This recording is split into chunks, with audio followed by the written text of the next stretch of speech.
Baik, Assalamualaikum warahmatullahi wabarakatuh. Kita lanjutkan perkuliahan kita pada kesempatan kali ini, di mana kita sudah memasuki pekan ke-10 dari mata kuliah Enterprise Architecture System and Development. Eh, jadi di pekan ke-10 ini kita akan membahas tentang salah satu framework ya, salah satu framework yaitu TOGAF ya. Jadi di mata kuliah Enterprise Architecture System and Design ini, maaf tadi saya salah menyebutkan development ya. Jadi Enterprise Architecture System and Design, kita sudah membahas beberapa framework ya. Di pekan lalu kita sudah membahas tentang Zachman.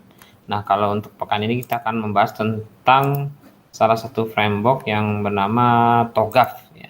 Jadi TOGAF ini adalah singkatan dari The Open Group Architecture Framework ya, di mana salah satu metodenya yang ada di dalamnya, atau TOGAF ini menggunakan metode yang namanya ADM ya, atau Architecture Development Method. Jadi si framework TOGAF ini ya, dia diperkenalkan tahun 95 ya oleh Departemen Pertahanan Amerika ya. Dan saat ini untuk versi TOGAF terakhir adalah versi 9.2 ya, dipublish tahun 2018. Terakhir saya ambil kuliah di S2, saya juga mengambil tesis ya yang berkaitan dengan TOGAF. Jadi TOGAF adalah suatu framework yang terperinci dan seperangkat alat pendukung untuk mengembangkan sebuah enterprise arsitektur ya. Jadi kalau untuk TOGAF ADM ini, karena di Architecture Development Method, dia digunakan untuk baik itu mendesain, mengevaluasi, dan juga membangun sebuah enterprise arsitektur. Jadi menurut TOGAF, yang namanya enterprise yaitu adalah as any collection of organization that has a common set of goals. Ya, jadi yang seperti contohnya ya, an enterprise could be a government agency, yeah, a whole corporation, a division of corporation, a single department, or a chain of geographically distant organizations linked together by common ownership ya. Jadi di yang namanya enterprise itu dia memiliki beberapa tujuan ya, di mana bisa juga sebuah enterprise itu berupa government agency atau perusahaan, baik yang divisi-divisi dari perusahaan atau single departemen atau bagian dari sebuah organisasi yang terhubungkan satu sama lain. Nah, menurut TOGAF ini definisi arsitektur adalah a formal description of a system or a detailed plan of the system at a component level to guide its implementation. Dan juga didefinisikan sebagai the structure of component, their interrelationship, and the principle and guideline governing their design and evolution over time. Nah, prinsip enterprise arsitektur ya, di mana kita sudah terangkan sebelumnya bahwa ada arsitektur bisnis, arsitektur data, arsitektur aplikasi maupun arsitektur teknologi ya. Nah, di dalamnya di mana ada IT arsitektur, kemudian juga kita harus lihat juga bagaimana bisnis arsitekturnya. Di mana di bisnis arsitektur ini dia menjelaskan tentang bisnis proses dan informasi, organisasi maupun performance. Kemudian sisi arsitekturnya dia ada aplikasi, data, dan juga teknologi itu sendiri. Oke, nah prinsip dan kategori enterprise dalam TOGAF ya, kalau kita kaitkan dengan tipe arsitektur, yaitu ada arsitektur bisnis. Apa itu arsitektur bisnis? Di dalamnya ada strategi bisnis, pemerintahan atau governance, organisasi, dan proses bisnis utamanya atau main business proses. Lalu ada data ya, di arsitektur data ini dia akan menerangkan struktur dari suatu organisasi data baik secara logis maupun fisik ya. Ada manajemen aset dan juga resource datanya. Kemudian di sisi aplikasi, ini adalah blueprint untuk sistem aplikasi individu yang akan digunakan, bagaimana interaksi atau kemudian hubungannya dengan proses bisnis dari core organisasi. Lalu ada di arsitektur teknologi, ini di dalamnya ada software dan juga kemampuan hardware yang diperlukan untuk mensupport penyebaran bisnis, data, dan layanan aplikasi.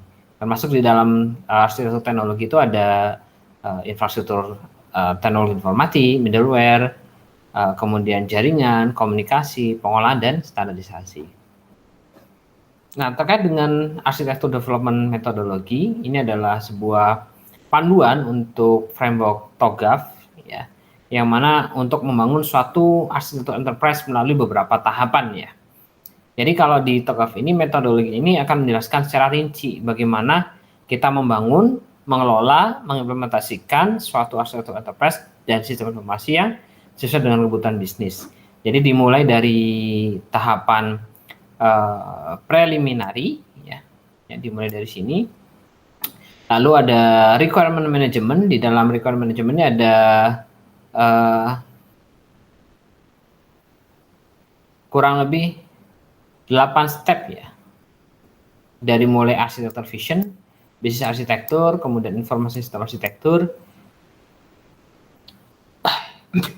mohon maaf, teknologi arsitektur, kemudian dilanjut dengan opportunities and solution, migration planning, implementation governance, dan arsitektur change management. Nah, kita akan bahas satu persatu, ya, sebelumnya. Jadi kurang lebihnya dalam konsep ADM ini dia dibagi menjadi 3, ya. Yang pertama adalah cycling around the ADM. Jadi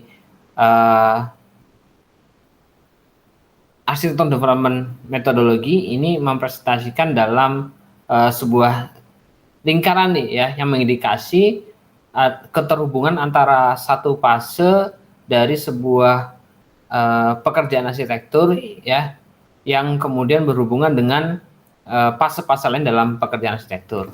Kemudian ada hubungan antar fasenya. Jadi di TOGAF itu mendistribusikan konsep dari keterhubungan antara fase-fase tersebut.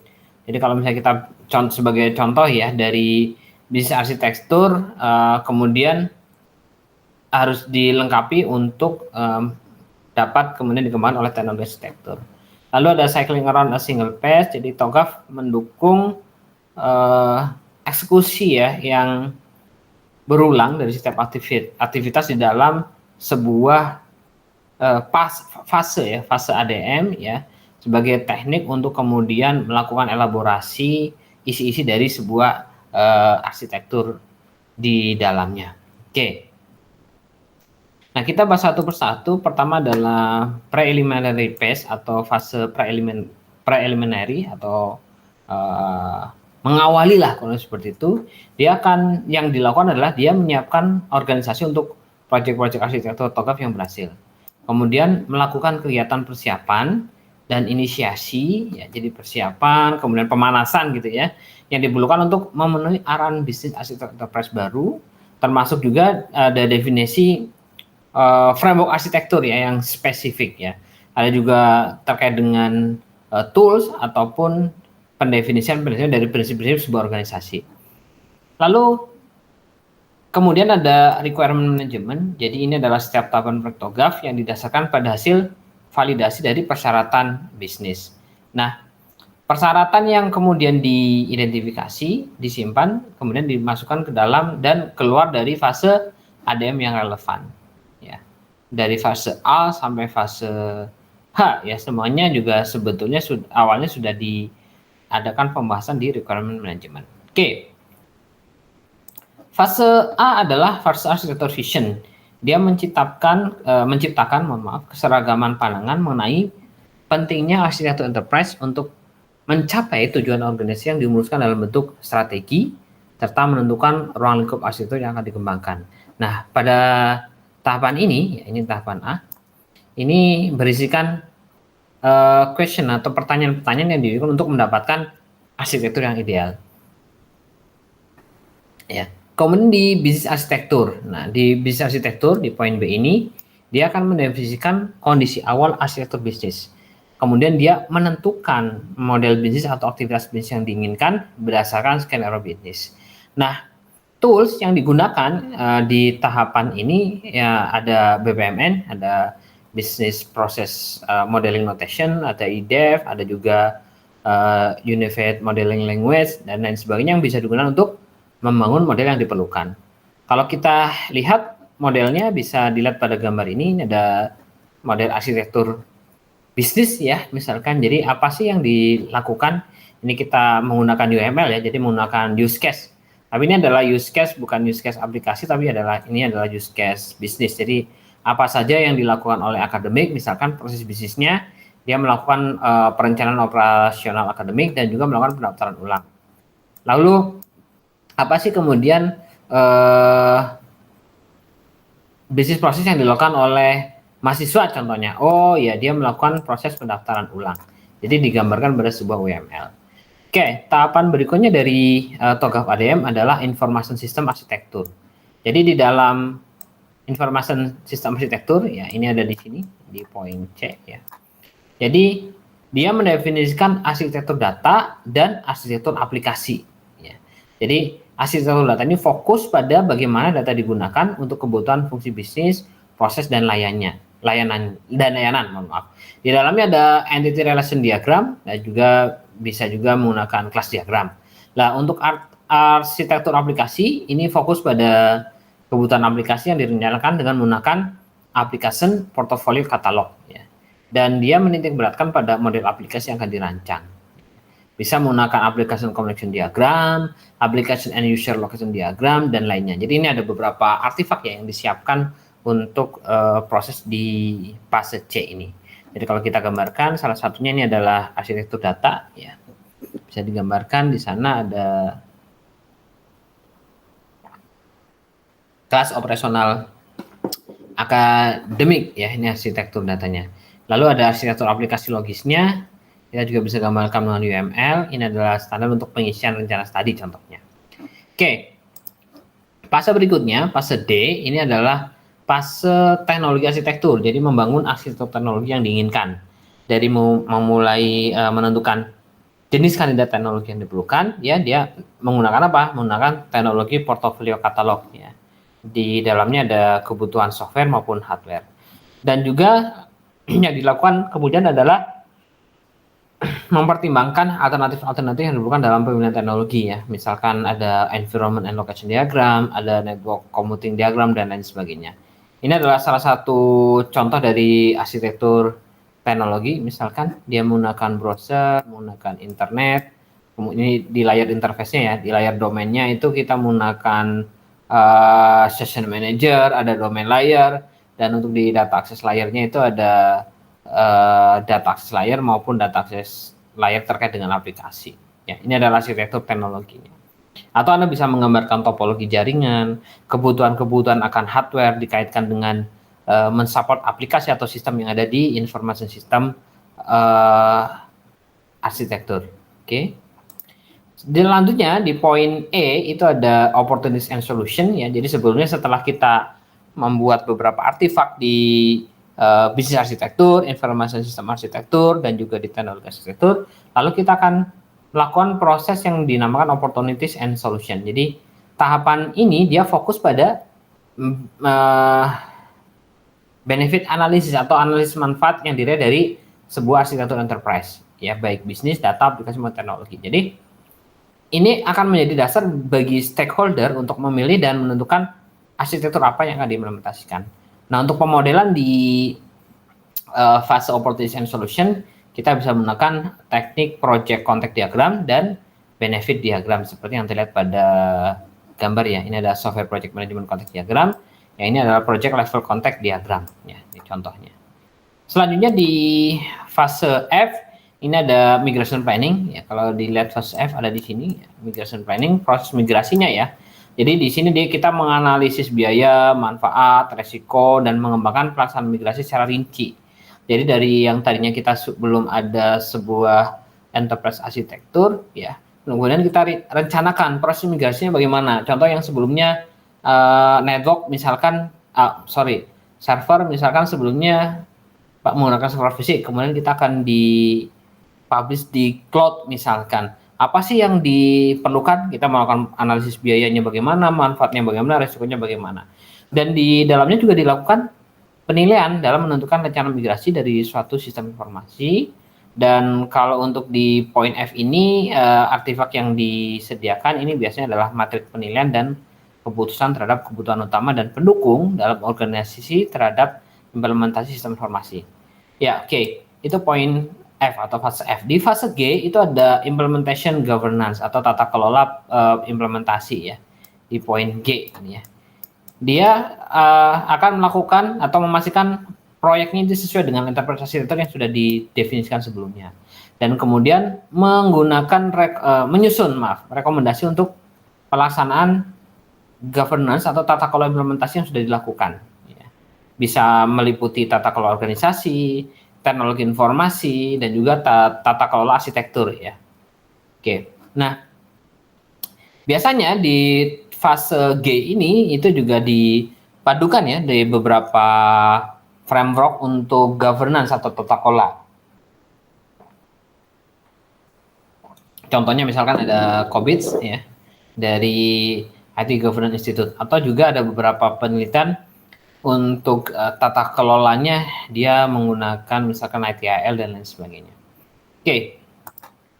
Selanjutnya di poin H ini adalah arsitektur change management ya. Di poin H ini ada arsitektur change management. Dia yang dilakukan adalah menetapkan rencana manajemen arsitektur dari sistem yang baru dengan cara melakukan pengawasan terhadap perkembangan teknologi dan perubahan lingkungan organisasi baik internal maupun eksternal. Kemudian dia juga menentukan apakah akan dilakukan development cycle arsitektur development cycle enterprise selanjutnya gitu. Enterprise arsitektur development cycle ya, kurang lebih seperti itu. Nah, di dalam change management ini pemantauan dalam proses perubahan manajemen untuk memastikan bahwa enterprise arsitektur ini akan merespon kebutuhan organisasi dan memaksimalkan nilai arsitektur untuk bisnis yang dijalankan. Oke, ini adalah gambaran artefak atau katalog, baik katalog maupun metrik yang dibutuhkan dari setiap fasenya ya, dari mulai pre-elementary misalkan ini ada katalog, principal katalog, kemudian di arsitektur vision ini ada metriknya itu bisa stakeholder map metric, lalu ada value chain diagram ya, kemudian ada solution concept diagram dan lain sebagainya. Kemudian di bisnis arsitektur itu ada beberapa katalog, ada organization aktor katalog, ada goal objective katalog, role katalog dan lain sebagainya. Jadi intinya pada framework TOGAF ADM ini ya, kita mempersiapkan sebetulnya beberapa artefak-artefak yang dibutuhkan pada setiap fase pengembangannya ya, atau development-nya, arsitektur development-nya. Sorry. Ya. Jadi Anda bisa lihat di gambar ya, itu ada bisnis arsitektur, dasar arsitektur, aplikasi arsitektur, sampai pada requirement management misalkan ya, kita butuh katalog requirement katalog, lalu ada opportunity and solution, itu ada project contact diagram dan benefit diagram ya. Jadi dokumen-dokumen sebetulnya kalau misalkan Anda menggunakan framework ini di halaman situsnya ya, karena sebetulnya ini adalah sesuatu yang dikembangkan secara terbuka yaitu secara open, jadi Anda bisa memanfaatkan beberapa dokumen-dokumen contoh ya kurang lebih. Kalau misalkan nanti saya coba lihat ya di akhir apakah kita bisa menampilkan atau tidak. Nah, ini adalah gambaran untuk framework TOGAF 9.2 ya. Jadi kalau tadi Anda lihat ini adalah secara mapnya, nah ini secara gambaran langsung terhadap fasenya ya. Contoh misalkan di primary kita ada principal katalog gitu. Di architectural vision itu ada stakeholder map metric, value chain diagram, lalu ada solution concept diagram ya. Ini adalah namanya, yang kotak-kotak ini adalah namanya artefak. Kemudian yang bulat ini adalah fase artefak. Jadi setiap fase itu kemudian dia akan membutuhkan sebuah artefak yang kita bisa sediakan. Oke. Saya coba sambil cek terlebih dahulu ya, TOGAF ya, artefak artifact download. Jadi ini sebetulnya bisa mendownload sebetulnya ya artifak ya. Jadi deliverable setnya Anda bisa download. Nanti saya tunjukkan ya seperti apa. Oh, ternyata saya sudah tidak bisa login lagi.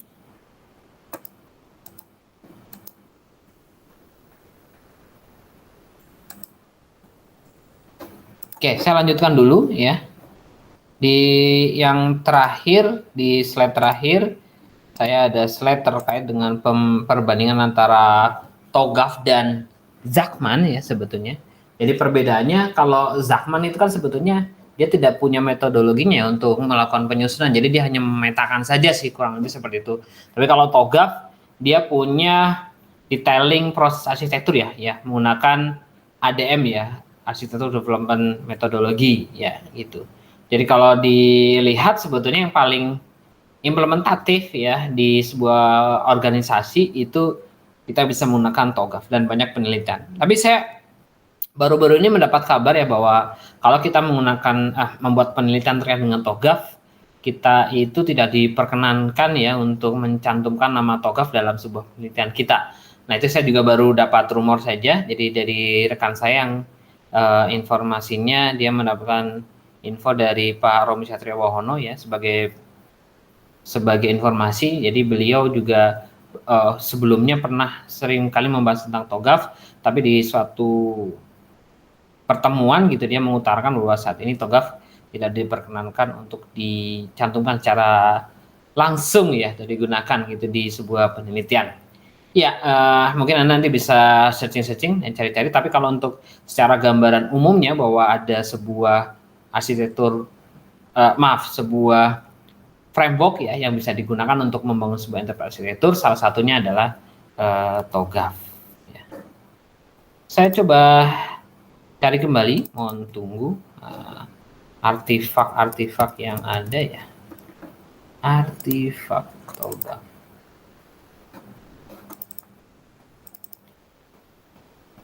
Ya.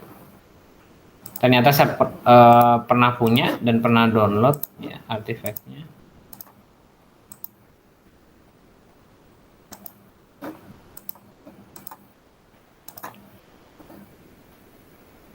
Oke. Ini saya tunjukkan pada Anda ya artifak-artifaknya ya. Jadi kita bisa download dari template-nya ya. Ada artifak, ada deliverable ya. Di artifak ini kita mulai dari katalog, contohnya misalkan dari application arsitektur ya, kita ada application portfolio katalog, misalkan kita bisa cari ya, bisa searching. Oke, dan juga misalkan data arsitektur, kita bisa ngelihat data entity ya, katalog ya. Coba kita cek, kita buka. Oh maaf, tidak bisa dibuka ya. Ternyata harus terkoneksi ke internet ya, mungkin karena saya sudah set ini untuk di setting di cloud saya, jadi tidak bisa dibuka. Jadi Anda bisa cari ya nanti sebetulnya di TOGAF ini ada beberapa template yang Anda bisa gunakan ya. Nanti produk akhirnya sebetulnya ya Anda bisa membuat beberapa artifak yang kemudian dipakai di tempat Anda meneliti ya. Oke, kurang lebih itu yang bisa saya sampaikan pada kesempatan malam hari ini. Jadi saya mohon maaf apabila dalam penyampaian ada kekeliruan. Saya terbuka terhadap kritik dan saran. Silakan bisa langsung melalui pesan ke WhatsApp pribadi saya atau juga melalui komen di video ini. Terima kasih. Bila taufiq wal hidayah. Assalamualaikum warahmatullahi wabarakatuh.